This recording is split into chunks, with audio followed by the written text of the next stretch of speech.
इस वक्त आपने उसको नहलाया है, उसके जिस्म के ऊपर कोई निशानात थे?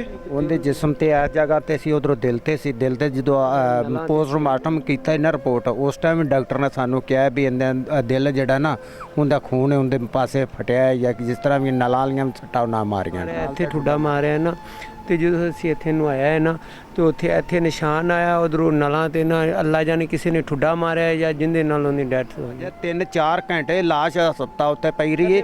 ਉਹ ਆਪਦਾ ਰੋਟੀ ਖਾ ਰਹੇ ਨੇ, ਪੁਲਿਸ ਵਾਲੇ ਆਏ ਨੇ, ਪੁਲਿਸ ਵਾਲੇ ਵੀ ਵੇਖ ਰਹੇ ਨੇ, ਕੋਈ ਕਾਰਵਾਈ ਨਹੀਂ, ਕੋਈ ਗੱਲ ਨਹੀਂ, ਕੋਈ ਬਾਤ ਨਹੀਂ। ਅਸੀਂ ਤਕਰੀਬਨ 2 ਕੁਝ ਮਿੰਟਾਂ ਤੇ ਜਦੋਂ ਰਿਪੋਰਟ ਕਟੀ ਜੀ FIR ਕਟੀ ਜੀ ਕਿੱਥੇ 2 ਵਜੇ 2:30-3 ਵਜੇ ਦਾ ਟਾਈਮ ਹੈ ਜਦੋਂ ਮੁੰਡਾ ਫੌਤ ਹੋਇਆ ਸਾਡਾ। ਸਾਨੂੰ ਦੱਸਿਆ ਹੀ ਨਹੀਂ, ਸਾਨੂੰ ਤਲਾਸ਼ ਨਹੀਂ ਦਿੱਤੀ ਨਾ ਕੁੜੀ ਵਾਲਿਆਂ ਨੇ ਨਾ ਮੁੰਡੇ ਵਾਲਿਆਂ ਨੇ ਨਾ ਸ਼ਾਦੀ ਵਾਲਿਆਂ ਨੇ ਵੀ ਤੁਹਾਡਾ ਭਾਈ ਆ ਮਰਿਆ ਪਿਆ ਜਾਂ ਕਿਸੇ ਦਾ ਕੋਈ ਫੋਨ ਹੀ ਬੰਦਾ ਲੈ ਲੈਂਦਾ ਯਾਰ ਵੀ ਤੁਹਾਡੇ ਨਾਲ ਆ ਮਸਲਾ ਬਣਿਆ ਜਾਂ ਕਿਸੇ ਨੂੰ ਕਰ ਦਿੰਦੇ ਫੋਨ ਹਸਪਤਾਲ ਲਾਸ਼ ਪਹੁੰਚਾ ਦਿੰਦੇ।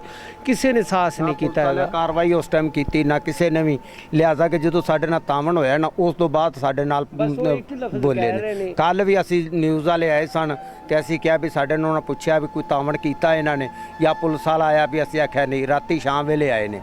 ਉਹ ਇਹੀ ਕਹਿ ਰਹੇ ਨੇ ਕਿ ਇਹਨੂੰ ਅਟੈਕ ਹੋਇਆ ਵੀ ਮਹੱਲੇ ਵਾਲਿਆਂ ਨੇ ਉੱਥੋਂ ਸ਼ਾਦੀ ਵਾਲਿਆਂ ਨੇ ਜਿਹੜਾ ਬੰਦੇ ਨੇ ਇੱਕ ਬਾਈ ਰਾਤੀ ਦੇ ਕੇ ਉਹਨੇ ਮੈਂ ਖੁਦ ਅੱਖੀ ਵੇਖਿਆ ਇਹਨੂੰ ਮਾਰਿਆ ਗਿਆ। ਰੋਜ਼ੀ ਕਮਾਉਂਦਾ ਸੀ ਇਸ ਤੇ ਰੇੜੀ ਤੇ ਤੇ ਉਹ ਦਿਨ ਪਾਪੜ ਲਾ ਕੇ ਤੇ ਸ਼ਾਦੀ ਹਾਲ ਗਿਆ ਚਲਾ ਉਥੋਂ ਉਹਨੇ ਪੈਸੇ ਵੀ ਕੋਈ ਬੱਚੇ ਨਾਲ ਕੋਈ ਫੜੇ ਨੇ ਤੇ ਉਹਦੇ ਤੇ ਇਲਜ਼ਾਮ ਲੱਗ ਗਿਆ ਜੀ। ਗਲਤੀ ਕਿਸੇ ਨੇ ਕੀਤੀ ਹੈ, ਸਜ਼ਾ ਕਿਹਨੂੰ ਮਿਲੀ?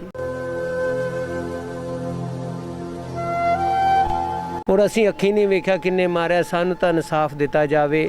ਔਰ ਜਿਹੜਾ ਕੈਮਰਾ ਜਾਂ ਕੋਈ ਬਾਹਰੋਂ ਕੈਮਰੇ ਲਾਏ ਗਏ ਨੇ ਔਰ ਜਿਹੜਾ ਕੈਮਰਾ ਸ਼ਾਦੀ ਵਾਲਿਆਂ ਨੇ ਲੜਕੇ ਵਾਲਿਆਂ ਨੇ ਲਿਆਂਦਾ ਉਹਦੇ ਜ਼ਰੀਏ ਸਾਨੂੰ ਵਿਖਾਇਆ ਜਾਵੇ ਵੀ ਇਹ ਕਿੰਨਾ ਨੇ ਮਾਰਿਆ, ਕਿੰਨੇ ਉਹਦੇ ਨਾਲ ਤਸ਼ੱਦਦ ਕਰ ਰਹੇ ਨੇ, ਉਹਨਾਂ ਨੂੰ ਤਾਂ ਕਿ ਸਜ਼ਾ ਮਿਲੇ, बेगुनाह ना मिले।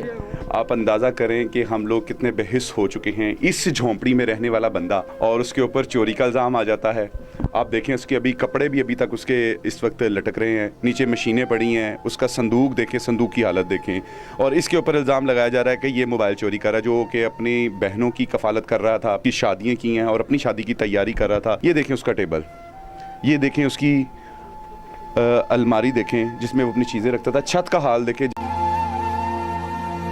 यहीं सोता था और इसी में रहकर उसने अपनी बहनों की परवरिश की, उनको पाला पोसा और ना सिर्फ पाला पोसा बल्कि उनकी शादी भी की और अपनी शादी के ख्वाब देख रहा था।